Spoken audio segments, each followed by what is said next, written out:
Welcome to the What If podcast. We're sharing an ever-growing collection of stories from the Belmont entrepreneur community to inspire you to start and keep going. I'm your host, Elizabeth Gortmaker. Here we go. Hello. Today's guest is Isaac Ezell, Associate Director of Development at Hope International. Isaac received his BBA in business from Belmont University in 2007. He's been serving entrepreneurs around the world with Hope International for the last 11 years. In today's episode, we'll talk about the power of entrepreneurship in developing communities, what redemptive entrepreneurship looks like, and how his time at Belmont equipped him to take on his leadership role at Hope. Without further ado, here's Isaac. Well, hey, Isaac, how are you? I'm good. How are you doing? I'm good. It's great to have you on the podcast today. Let's just dive right into your story. Tell us about your time at Belmont, and then tell us what you're doing today. Yeah, absolutely. Well, Elizabeth, we were actually at Belmont at the same time, not too long ago, but a good decent amount of time ago. I graduated in 2007, started in 2004, graduated just a semester early, so really was that class of 2008. But studied, music business at Belmont, like many during my time at Belmont. I think it was a quarter of the student body at that time, and was doing all of the normal, at the time, Belmont activities. Was in a band, was producing, demos and records in the basement studios, and was, touring with this band in different parts of the Eastern United States. Nothing huge, nothing big, but one of our kind of taglines at the time was, music brought us here because, we could play some music that halfway decently. We had a pretty good looking MySpace page because that was a thing back then. Yes. And so, people would pay us the gas money and feed us to come and play. And so we got to play some fun places. But coming out of college, like many things, Before you go into that, I do feel like this is extremely relevant. Okay. Because you are so buttoned up today, Isaac, but you were right. I knew you back then. What kind of music did your band play? And what was the band's name? So we had a really gentle, kind name. Just kidding. We were called the Gunpowder Treason. And we were part of this wave of Christian metal, hardcore music that maybe some people would know, bands like The Chariot or Ezell Dying. We were kind of in that same vein of music. And it's not not a type of music that I listened to coming into college, but got wrapped up in and spent 4 or 5 years making that music and traveling around doing it. So, yeah. I know, you guys are awesome. It was so fun. And you guys are all such wonderful friends in college. It's just so funny looking back. I'm like, we were in a hardcore band. Yes. Okay, I cut you off. Tell us post-grad, what were you doing? Yeah. So the band kind of, we went our separate ways. You decided not to rebuild the band. But I ran in pretty quickly after leaving school into a mentor of mine. Maybe he'll come up on other episodes of this podcast because he is kind of this key figure in social entrepreneurship in Nashville. His name's Dick Iggy, and he leads a social enterprise called Thrift Smart, and has coached countless of us, some Belmont grads, some not, through this transition of thinking about, going from some aspect of success to significance. And during those early days, I knew that I was someone who was creative, that wanted to work hard. But it had never quite occurred to me that business might be that creative medium that I would work in. And so I spent some time with him at Thrift Smart, doing an internship, fellowship kind of deal, and then landed a gig at a sales job for a local company that was doing healthcare services for different hospitals. And but at the same time, during that same kind of period of time, right after college, Dick, this mentor of mine, exposed me to a book. Now, this book has changed titles since. It's been re-released. It's called Created to Flourish. It's by a guy named Peter Greer. And Peter is the founder, or not the founder, he's the president and CEO of the organization that I work for today.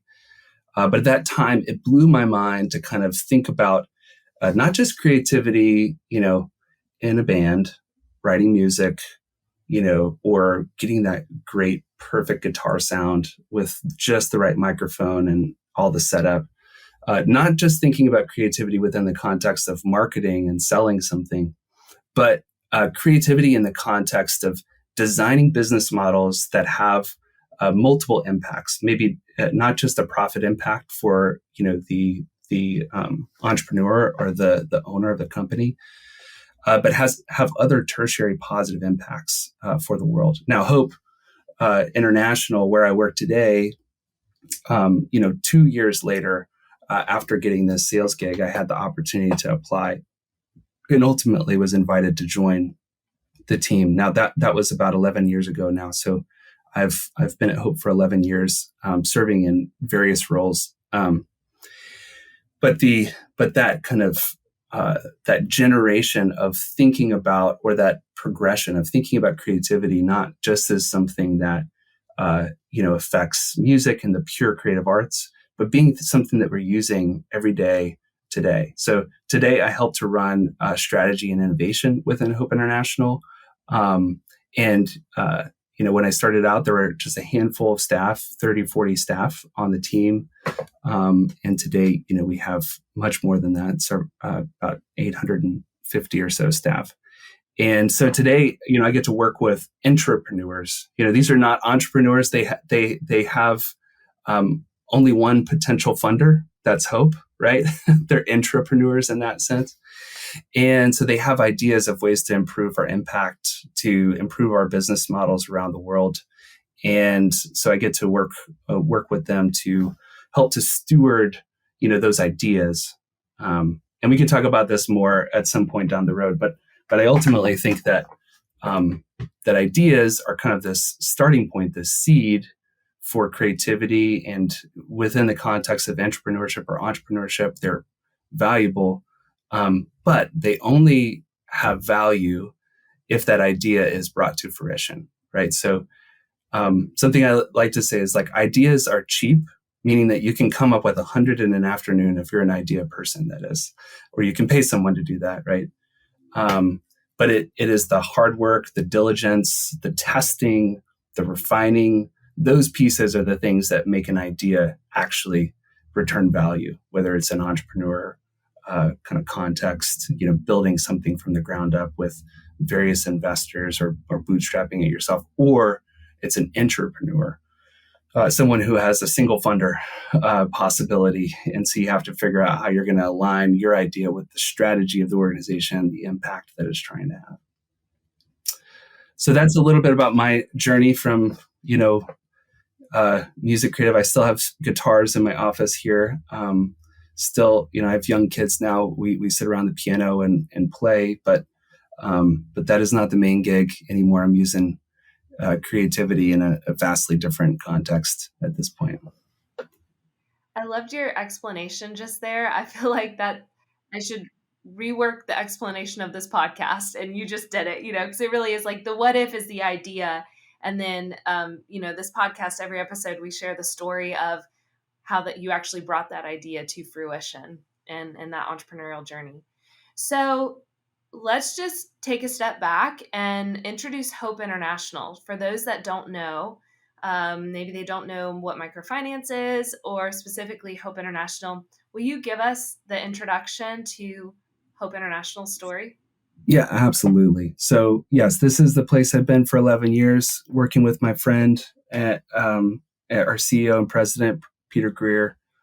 So Hope International is a nonprofit. So we operate as a nonprofit, but we really are a social enterprise in that we are working to help families around the world find economic freedom. So, the simplest way to describe this is we have two primary tools that we utilize.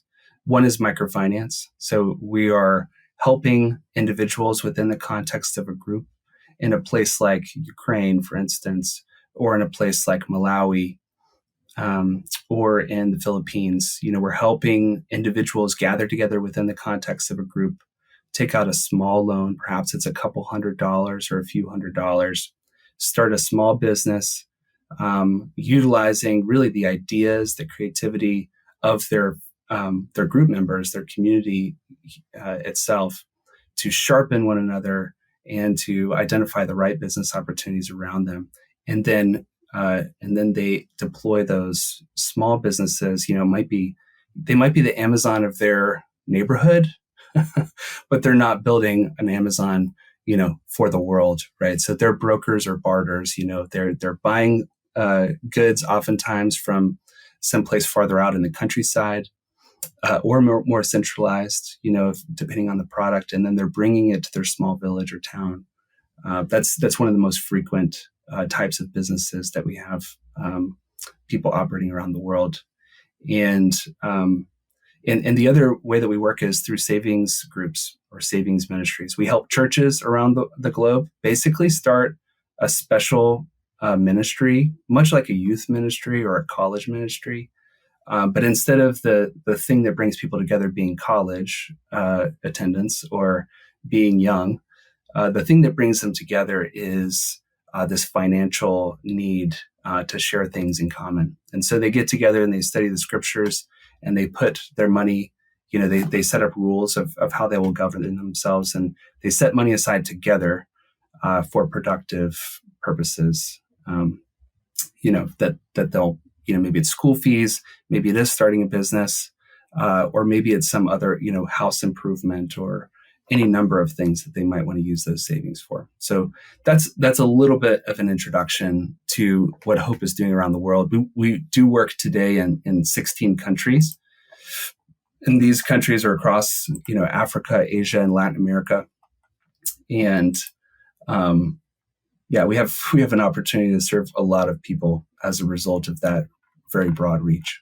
How many clients are you working with in those 16 countries around the world? Yeah, so we have the opportunity to work with more than 1 million clients around the world currently. And if you look at the cumulative numbers of dollars, US dollars, that we've been able to lend out over our 25-year history. So I've been here for 11. Hope has been around for 25. That number is over $2 billion at this point. So again, that's one of the benefits of having a nonprofit that has a revenue model is that when somebody takes out a loan from Hope, then that loan is repaid with a small amount of interest to cover the cost of giving that loan. And then that money is lent out again over and over and over again. And so although we're a much smaller organization than those that might have annual budgets of $800 million, or over $1 billion in some Christian nonprofits cases, we're operating, in a group of entities that are having a very significant multiplicative reach around the world. It's sustainable in that way, where you're not just constantly needing more donations. There's a sustainability piece to that. Absolutely. The goal is, that if Hope International's U.S. offices were to close, tomorrow, for any number of reasons, that our program, the entities that we've started around the world, the ministries that have started in the local churches, would not be limited by that closure. So in a nutshell, over 1 million clients around the world, $2 billion has been lended. And what's the repayment rate? Yeah, this is one of the remarkable things about microfinance. It's not unique to Hope International. This is something that we've seen industry-wide. And there's some great book recommendations, Building Bootstraps being one of those, if you want to go learn a little bit more about microfinance. But what we've seen at Hope is a 98% repayment rate over that period of time. And this has to do, again, with that creativity in the business model, the way that gathering groups of people to take out a small loan differentiates in so many ways, not just because there's a kind of cross guarantee of these community members saying, hey, I vouch for each other member of this group, but also because of the support that's found. And I remember actually, Elizabeth, you and I, we had a chance to travel several years ago to the Dominican Republic. And I remember sitting with you and with several of our clients and asking them about the ways that they support one another. And they didn't say, necessarily like, oh, well, if somebody needs money, we help them out, although perhaps they do. The first thing this small shop owner shared with us, I can't remember her name at the moment, but she had this small shop, a corner shop, kind of like the local equivalent of a Walgreens or a CVS. It's like the place you can walk to quickly and get the things you need today, but it doesn't have every possible thing you might need, right? And I remember she lifted up one thing and she said, oh, one of my members of the group makes this product. It was a soap product, that people will purchase to clean their homes or clean their dishes or whatever. And then she pulled up a small baggie of oil and she said, this is another product from somebody in my group. And then she shared with us as well that, one of the members of the group does cleaning. And so she'll sell the cleaning services of this other member of the group. And so there are these various ways that when we design a way for someone's creativity to be unlocked, especially when that creativity is tied to survival, there is so much creativity just baked into humanity. And really, don't know how much we want to go here with this particular podcast, but really it's kind of tied to this image of God that he's created us in. He is creative, and thus we are, have this baked in skill set of being able to create things, create ideas, create intangible things. Can I say business model like 10 more times? Maybe we can turn this into like a whole thing. But I think using that creativity for the good and the flourishing of people around us is not something that just Hope is doing, but that the clients and the individual groups, one of those 1 million people, is doing for the people around them as well. Absolutely. One of the most beautiful things about Hope is that you are truly empowering these entrepreneurs, these people, to do what they want to do and what they can do, rather than always receiving a handout. You're just simply kind of creating a little bit of a framework so that they can go and thrive, and it's sustainable, and their communities are then radically changed over the years because of what the people living there are doing, rather than what you in Nashville are giving them. Would you share a couple of stories of entrepreneurs that you work with around the world? I think that's a really great way to explain what this all looks like. Yeah. Elizabeth, I keep thinking back to this trip you and I were on. One story in particular that sticks out from that trip was a woman whose name means welcome. So her name is Bienvenida. She's from the Dominican Republic, and we went to visit her. And she had been a client of Hope's partner in the Dominican Republic, Esperanza International, for several years at that point. And she was one of these rock star clients. Not every client has this rock star success. Many clients, they get by, again, a simple set of buying and selling, a service that they're providing to their community. It helps to contribute to their overall, livelihood because they are able to offer that with the help of a small loan. But some are like the Bill Gates of their neighborhoods, and Bienvenida was like the Bill Gates of her neighborhood. We walked into her little shop, and it was called Saison de Mama, which is Mama's seasoning, mom's seasoning. And she had this little fried chicken restaurant, and we got to sit down, have a bit of fried chicken, ask her a handful of questions. And we learned that that she had this vision for this particular shop, but she also had visions for the additional businesses that she was going to be continuing to open. It had been life-changing when she was first able to take out a loan and not have a shop, but to have a small cart, that she could sell fried chicken from, and some money to buy some chickens to fry, you know. And as time went on, this creative and wonderful entrepreneur um, has had opportunities to do all kinds of things. And I've more recently gotten an update from her. She has not just the one business, but I believe she has 4 businesses now, including, a small corner shop, like I described earlier, a colmado is what it's called in Dominican Republic, and a clinic. And the other is an ice cream shop. So she has all of these kind of on this one small square of land. And, if you were to look at her home as compared to those around hers, there's a pretty stark difference.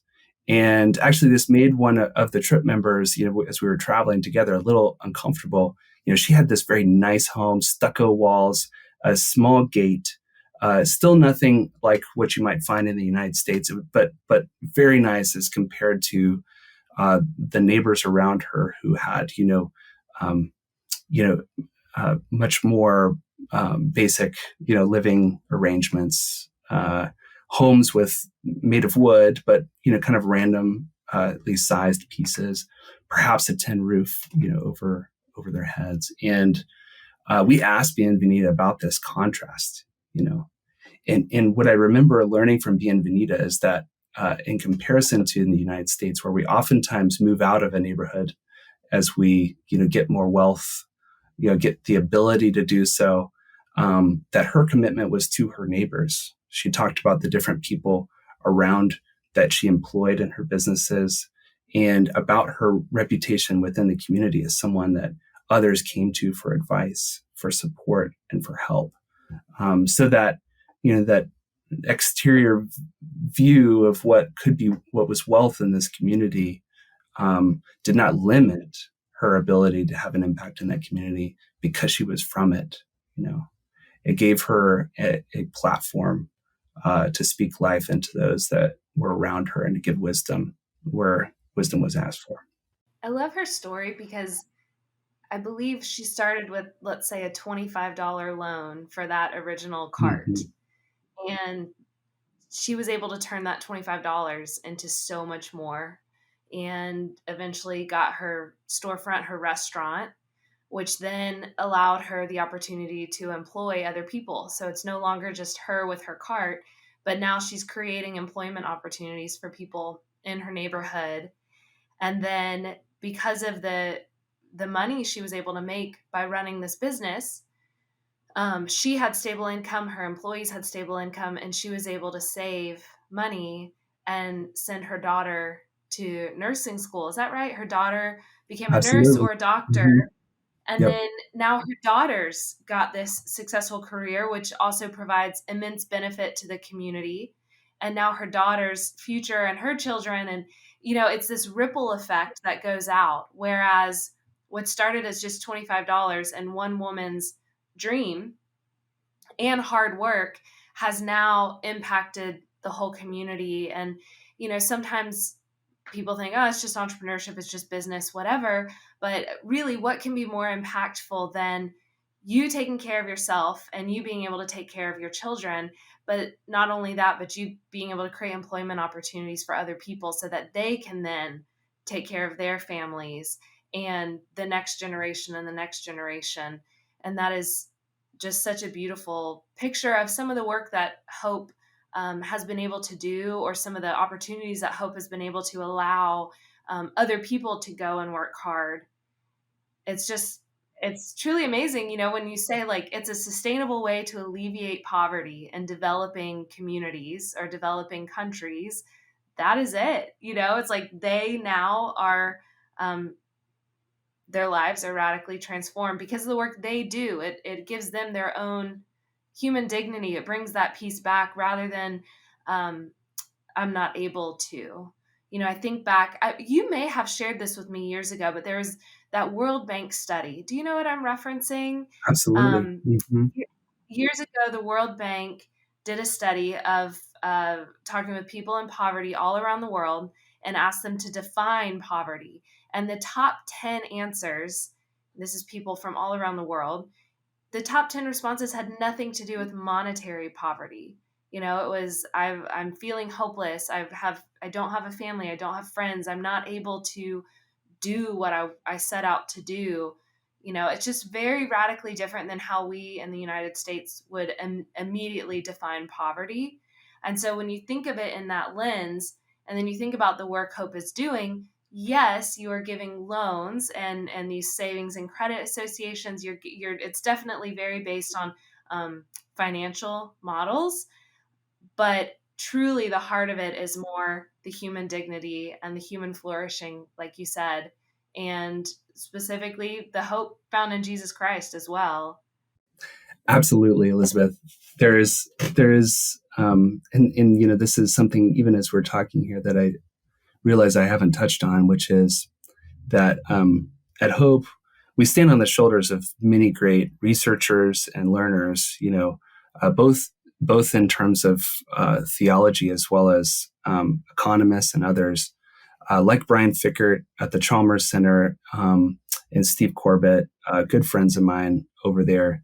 They have popularized within the U.S. church a model of thinking about poverty as multifaceted. And if this is your first time to hear about this, please do go pick up When Helping Hurts or any of the kind of subsequent books that they've written on this topic. But, you know, when we think about poverty, oftentimes in the U.S., we think about it as being primarily material. But like you said, Elizabeth, when people experience poverty, they experience it in many different dynamics. And at the core of poverty, we believe, and again, this is based on this both theology and research, is that poverty at its core is caused by broken relationships. And there are four that we can kind of call out pretty quickly. One is to the rest of creation. You know, we have this broken relationship with the land that we work at times, or the governments that have been designed and created. And that broken relationship causes poverty and, challenge for families all over the world. There's also this broken relationship with our fellow man, with others, with our community. And within the context of a savings group or a microfinance institution, we are working to, get people into the context of group in order to accomplish a repairing of that relationship. There's also this broken relationship with our resources, with the material world. And that's, oftentimes what we're most focused on, is making sure that people have enough money to buy the things they need. When we measure assets, this is kind of just a fun aside. When we measure assets within the context of rural Africa, for instance, we're not really thinking about, homes, cars, computers. We're measuring things like how many shovels do you have? Do you own any livestock? Do you have a bicycle? Those are really significant productive assets. But ultimately, one of these broken relationships is this broken relationship that we have with God. And we are not out, proselytizing or in inappropriate ways sharing about the good news of Christ. But we are absolutely, working alongside each of these small communities of borrowers or of savers to invite them into the scriptures, the wisdom that the scriptures have for everyday life, and into a repaired relationship with their Creator.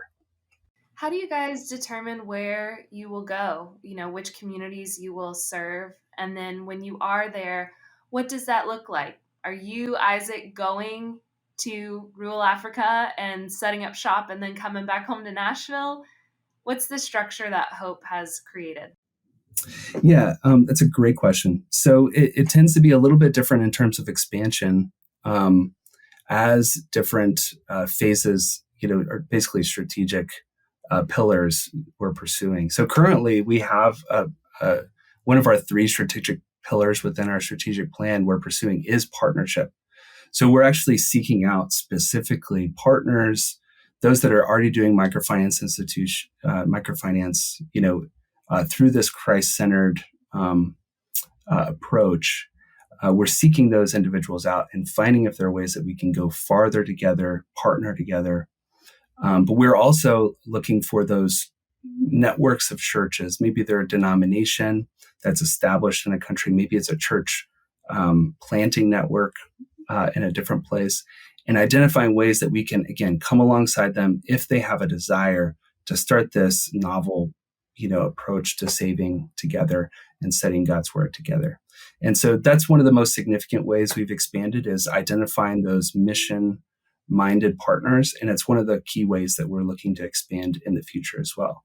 Now, alongside that, we do start our very own, countries and organizations as well. This is bringing to mind our first entity, which was in Ukraine. 25 years ago, this year, Hope's very first microfinance institution was launched in Ukraine with 16 loans to a handful of people. And the very first entrepreneur there was a baker. And recently saw a photo of this baker. I hadn't actually seen him before, but he was the first person to take a loan, and he was actually the first person. He was the person that recruited, I think 30 or more community members, finding them and saying, "Hey, this is the real deal. Like they're going to actually help us start these businesses and do it within the context of the community." But ultimately, we were doing a little bit of both. And during different seasons, we developed these strategic pillars based on both what God is, calling us to do, what we're hearing from our clients, from our staff around the world, and ultimately what opportunities are before us. You mentioned Ukraine earlier. Is Hope still in Ukraine, and what's the situation there today? Yeah, absolutely. We have been there for 25 years, and we hope to be there for 25 or more, in the future.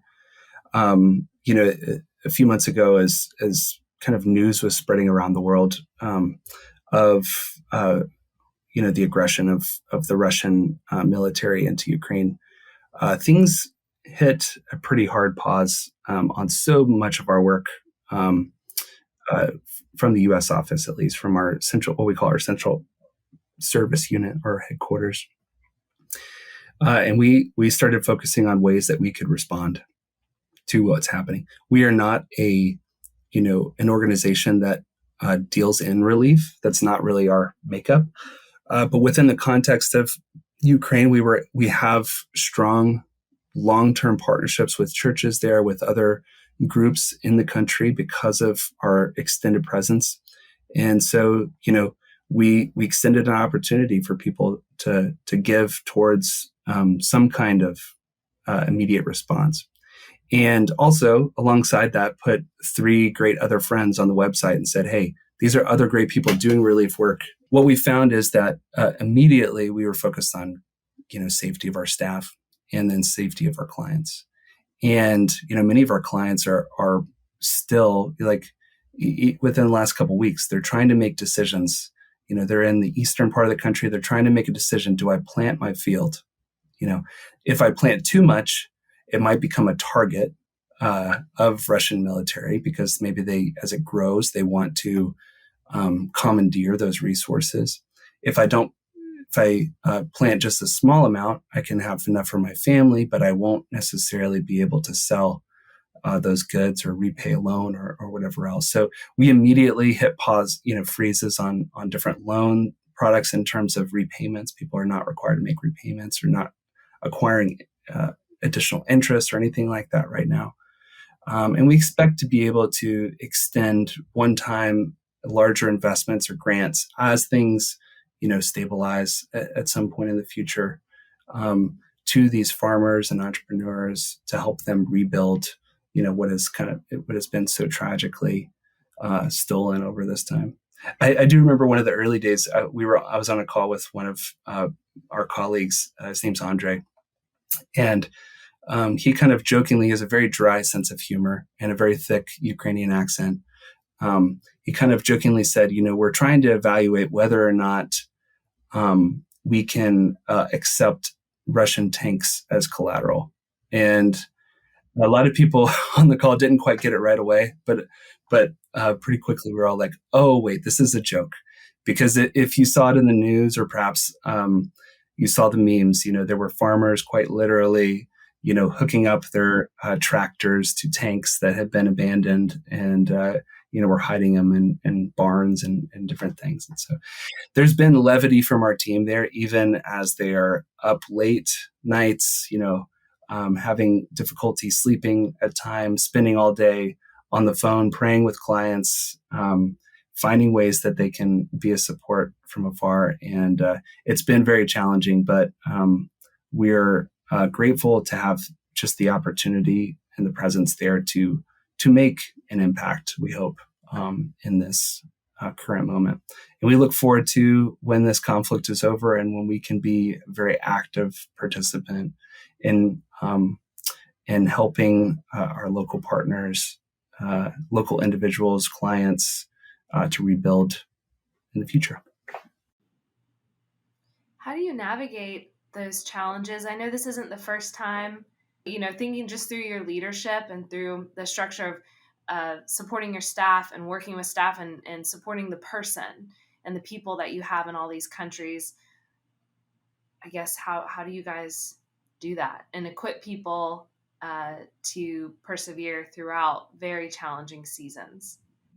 Yeah, I think, there's multiple answers to that question, because there are multiple things that we must do as individuals and as groups, to build up resilience, but also to have plans, policies, and processes in place for when you do, especially if you work in a developing world or a emerging world kind of context like Hope does. You will have a drought. You will have, instability in a government. You will have an election that goes strangely. You will have these kind of disruptions, some that are more challenging than others. And so we've really worked to utilize the scriptures not as our policy handbook, but as like the source of wisdom for thinking about these kinds of things. So we have a whole resource. You can go actually to our website, hopeinternational.org/resources. We have a very open-handed policy, open source policy in terms of different things that we've developed for other organizations like Hope. We want it just to be available for them. So we have a resource called Christ-Centered Delinquency Management on there, which sounds probably incredibly boring to people outside of the lending space, but to those inside, you're like, oh, that's weird. How do you put those together? And the reality is there are ways that we can both be firm and full of grace, full of this freedom and care, as well as expecting great things. And I think that's something I've seen across Hope, whether it is within a context of a delinquency, or it is in response to a natural disaster or other kind of disruption like this. Is that's one of the benefits of being a nonprofit organization, is that ultimately we can make the choice that is beneficial for the client, because the client is our mission, not profit. The profit helps fuel the mission of serving clients around the world. And, so we can pause, we can make these decisions like pausing repayments. We can make decisions like recapitalizing businesses or helping to do that. And we can also, pause and sit on someone's porch for, a day and a half, if that's what it takes for them to take us seriously about a repayment, all those things are good, and they're in the hands of a well-equipped staff, around the world. And you did ask earlier, and I should have perhaps answered this, but yeah, the vast majority of our staff around the world are local to their context, their country, their community, their neighborhood. And so, whereas we have 100, 150 or so of our staff who are employed, out, maybe they're Western from the United States, or they're, they're from another part of Africa working in a different country in Africa. There's perhaps 100, 125 of those. The vast majority of that 850 that I mentioned earlier are, like I said, local to their community, their context, that country, that neighborhood. Yeah. You touched on it a little bit ago when you mentioned your mission is the people. How do you guys define success, or how do you define redemption in the work that you're doing? Yeah, absolutely. So I think redemptive entrepreneurship is something that our president, Peter Greer, has been contributing to some of the work and the research and the writing around this. The one of the things that we think about when it comes to redemptive entrepreneurship, whether that is in terms of like a nonprofit or for-profit, is finding ways that we can go. There are kind of like these three layers of engagement around any given topic. Maybe it's hiring. We'll just use hiring as an example. So with our staff, we can exploit our staff. At our worst as humans, we exploit the people who provide labor and work for us. If we extend to kind of what makes the most sense to the world, not from a redemptive lens, but from just, hey, this is sustainable lens, then we extend into giving what is fair for the work that someone provides, right? So it's fair. We both get what we need. It's all good. But as we move into that redemptive frame, we have to ask ourselves the hard questions of what is it that we're willing to give up?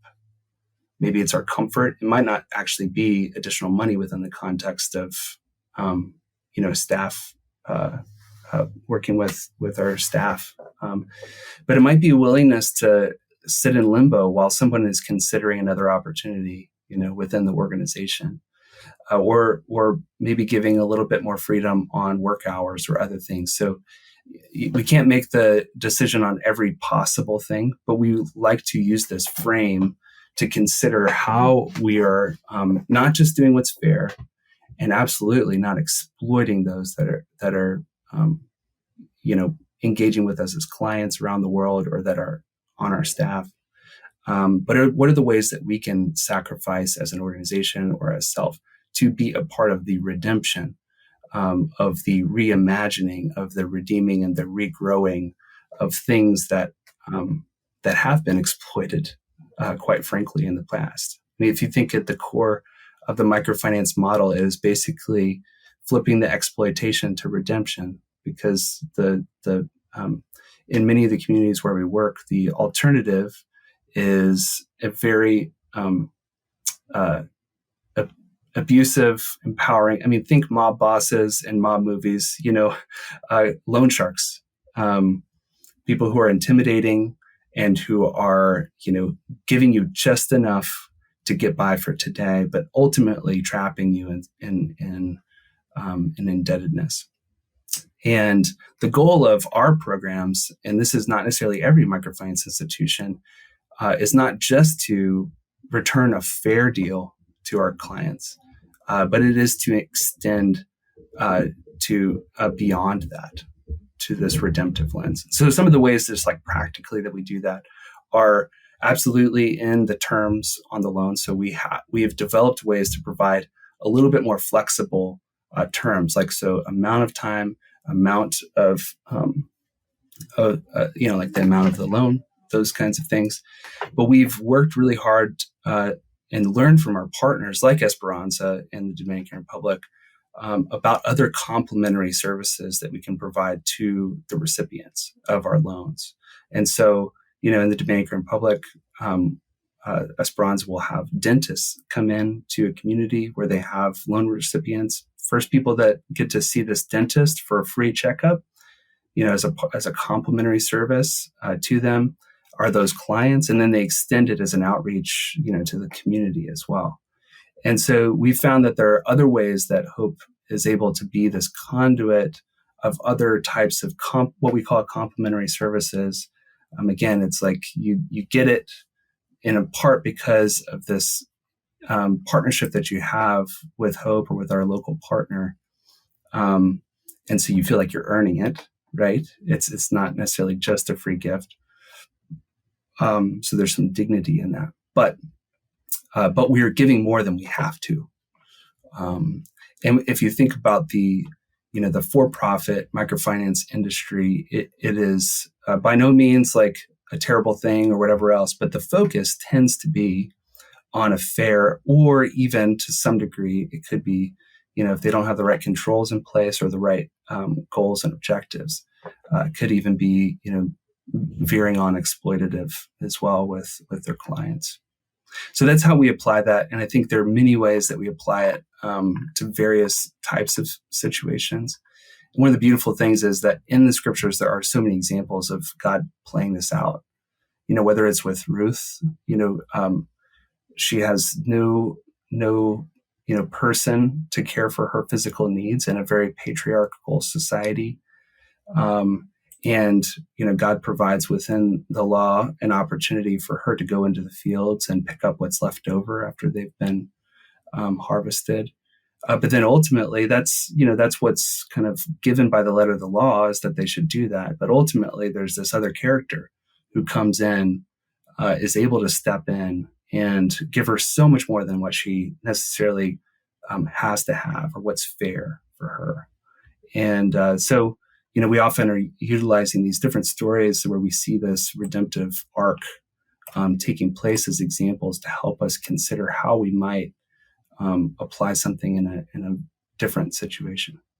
This is difficult at scale, though. We have a scaled organization. We're working with 1 million people on one or two very specific things. And so you have to utilize, as much as it feels like a dirty word for entrepreneurs sometimes, these policies and procedures, and ultimately frameworks within, so you have to build the right skeleton of principles that then can apply across cultures and contexts. But then you have to build up the skill set to amongst your various team members around the world to be able to apply that framework in their context. So there's a little bit more about that. Yeah.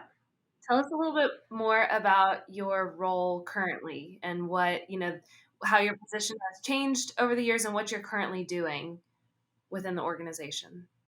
Yeah, absolutely. So my very first role at Hope was raising funds and awareness for Hope based out of Nashville. And to some degree, I've been tied to that ever since, spending some amount of time in our fundraising part of our organization. Over 11 years, we've grown a lot. And that means oftentimes that if you're still around, you have more opportunities.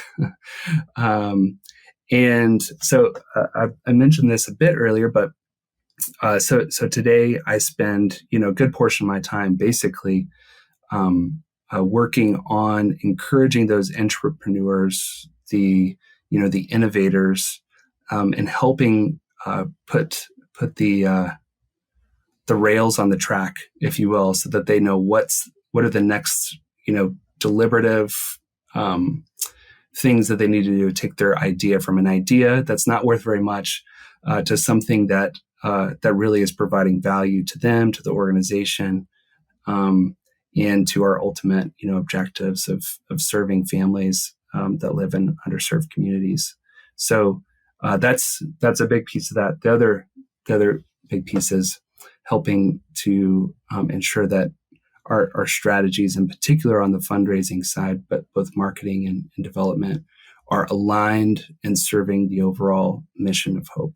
And as organizations get larger and more complex, there are more complex things to consider in terms of what we view as strategy as coordinated action, for impact. So we're working to coordinate action across multiple different aspects of the organization to understand what are those strategic signposts and pillars, what are the outcomes, the KPIs and those kinds of things that we're looking to hit.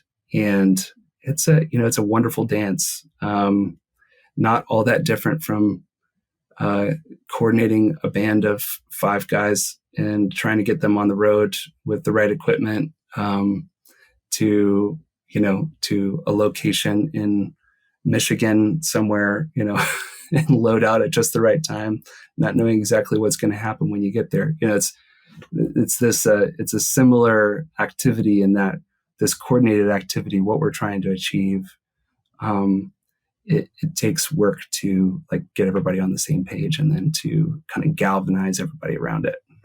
So that's what I get to do these days is one part innovation, fostering and developing, and then one part strategy, alignment and management. All right, Isaac, I always ask this question at the end of these interviews. Do you have any advice for young entrepreneurs or even for, younger Belmont students who are just starting out on their journey? What advice would you want to share with them? Goodness, there's so much possible advice, especially for those who are entrepreneurs or pursuing some kind of entrepreneurial endeavor. I will say this broadly is that allow yourself to reimagine what you expected to be the case as you exit school. I didn't get a chance to study entrepreneurship at Belmont. I wish I had known that that's where my life and work would take me. But I was able to, through mentors and through others around me, to reimagine my skill set and where it fits within the context of social entrepreneurship in my case. And so at that very verging moment, there's other advice I could give on funding sources, like count the cost before you take funding from people and what the different motives are. There's other kinds of advice as well too, but that would be just my standard advice is be willing to reimagine how you might use your skills, abilities, and passions in the future. You truly have no idea what life will look like 1 year down the road, 5 years down the road. So true. Or in our case, getting close to 20 years down the road from when we started out. Our shout out of the week goes to Nicole Brandt Minyard, religion and the arts major from 2014 and founder of Daybreak Arts. Daybreak Arts is a social enterprise nonprofit that creates artistic and economic opportunities for people experiencing homelessness and housing insecurity. They do this by providing access to the creative resources needed to achieve personal fulfillment and success. Daybreak Arts provides a space and materials for the artists to work and a platform to sell their artwork. In doing so, this leads to economic stability for those experiencing homelessness. To learn more about the incredible work that Nicole is doing in Nashville, visit daybreakarts.org. Okay, I have some rapid fire questions. Are you ready? I'm ready. Okay. What is your favorite country that you have visited? Man, this is a really difficult question to answer. I think one of my most recent countries I visited and really enjoyed spending time in was Singapore. And this is not a country where we have small loans, but it's a country where we raise funds for hope. And it's a really beautiful place with people who are, just wonderful and know themselves, know their culture and know how to explain it to the white American, that you're talking to here. But goodness, I love just traveling to each of these different places. My wife and I were recently talking about how it's, when we travel, we choose places based on like cultural exposure. That's what's interesting is to go to a new culture, a new village, a new town, that's going to have some unique cultural aspect to it. I agree, for sure. What's the best book that you've read in the last couple of years? Since we're talking redemptive entrepreneurship, perhaps, people on the podcast have already heard about this, but Praxis, they have a playbook for leaders and they have one for the redemptive nonprofit as well as for the redemptive business. I've read both. Both are, 100% free on their website. You can also get print copies of them. But this is the origin of a lot of what I was sharing in terms of redemptive entrepreneurship earlier in the podcast. And it's been something that's really helped me to extend beyond just thinking about what's fair, ultimately, and to think about the ways that we might sacrifice, for the different aspects, the different groups that we're trying to be engaged with. So top recommendation, redemptive nonprofit by Praxis. We actually, side note, the Cone Center for Entrepreneurship at Belmont is a partner with Praxis. And so every summer we send Belmont students to the Praxis Academy. So any Belmont student that's listening, if you're interested, let me know. We sponsor students to go every year and then partner with Praxis throughout different workshop opportunities that we have during the academic year. So big fans of all of that and the work that Peter has done with Praxis. Okay, here's one for you. I know you have 4 amazing children. What are their names? Because you've got some good names in there. Yes, this creativity strain goes all the way through life, for better or worse. Hopefully they like them. But our oldest is named Sage. Our second, her name is Glory, the glory of God. Then we've got Oaks, who's 6. So we got 11, 9, 6. And then our youngest is Ember, like an ember of hope for the world. And she's 2. And we love them. I can't believe they're so old already. I know. Sage is that old. Wow. Okay. Would you rather travel to the past or to the future? We actually asked this question at our dinner table recently, and I'm very firmly in the camp of past. Me too. Yeah. I think I'd rather the future be a surprise, first of all. It just feels a little troublesome to know too much about the future. And then, although it could be comfortable, as long as I know I'm coming back, living conditions were not great in the past. As long as I know I'm coming back, I choose the past every time. There you go. What are you hopeful for? Oh, goodness. At this moment, what is top of mind is I am hopeful that this conflict in Ukraine will end and will end soon. It's hard to have hope some days because just so many geopolitical issues are tied up in this conflict. But that's what I'm hopeful for. Having that strength for today, bright hope for tomorrow. It's the strength for today, but it is a hope for the future. Absolutely. Isaac, thank you for being on the podcast today. We are just thrilled to be working more with hope in this next year here at Belmont. But I'm so grateful for your friendship over the years and your leadership. You've taught me so much, and grateful for the work that you're doing with Hope. So thank you for sharing that story today. Absolutely. So glad to have been at Belmont and to be around for many more years to come.